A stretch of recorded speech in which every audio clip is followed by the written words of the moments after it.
শুভ সকাল বন্ধুরা, রাধে রাধে। ভগবান শ্রীকৃষ্ণের বাণী শুনি।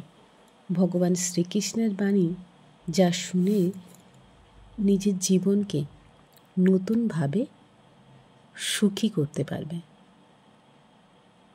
আর শ্রীকৃষ্ণের প্রতিটি বাণী যেমন তোমার আত্মতৃপ্তি দেবে, তেমন মনকে শান্তও করবে। ভগবান বললেন, দুঃখ কি কখনো কি খুঁজে পেলে? আজও কি আছে? টাকা পয়সা গয়না বাড়ি গাড়ির প্রতি কি মোহ আজও আছে? কখনো ত্যাগ করতে পারোনি? দুঃখ কি খুঁজে পাওনি? বাবা মৃত্যুর সাথে লড়ছে তাদের দেখো। যারা মৃত্যুর সাথে লড়ছে তাদের দেখো, তাদের জিজ্ঞেস করো দুঃখ কি। তাদের উত্তর একটাই, গাড়ি বাড়ি টাকা পয়সা কিছুই চাই না, কিছুই চাই না মোর।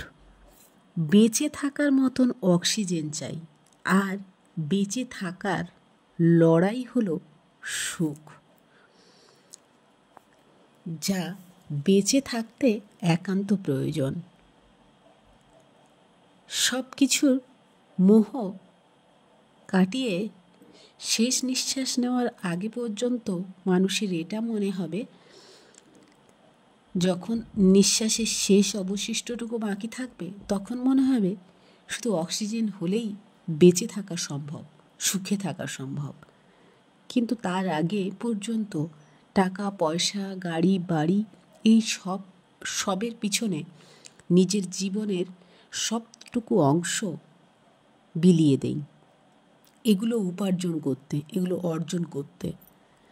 কিন্তু মৃত্যুর আগে আমরা বুঝতে পারি যে এগুলোর সব কিছুই আমাদের প্রয়োজনে জীবনে মূল্যহীন। কারণ বেঁচে থাকতে শুধু একটু অক্সিজেন যথেষ্ট। আর এই সব কিছু আমাদের মোহে বেঁধে রাখে, একান্তে নিজেকে নিজের ভগবানের থেকে আলাদা করে রাখে।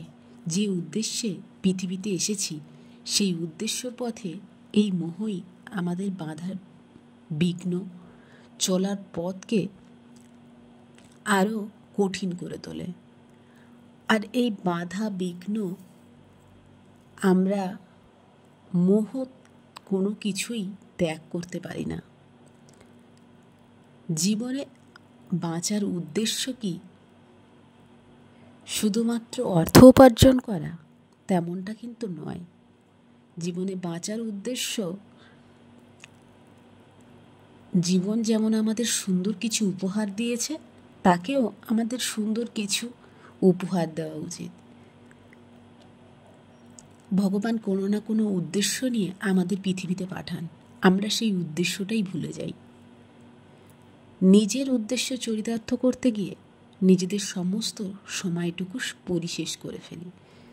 মৃত্যুর আগে বুঝতে পারি যে আমরা যা কিছু সময় শেষ করেছি সেই সময়টুকুনি ভগবানের সেবায় নিজেকে নিযুক্ত করলে আরও খুশি থাকতাম। রাধে রাধে।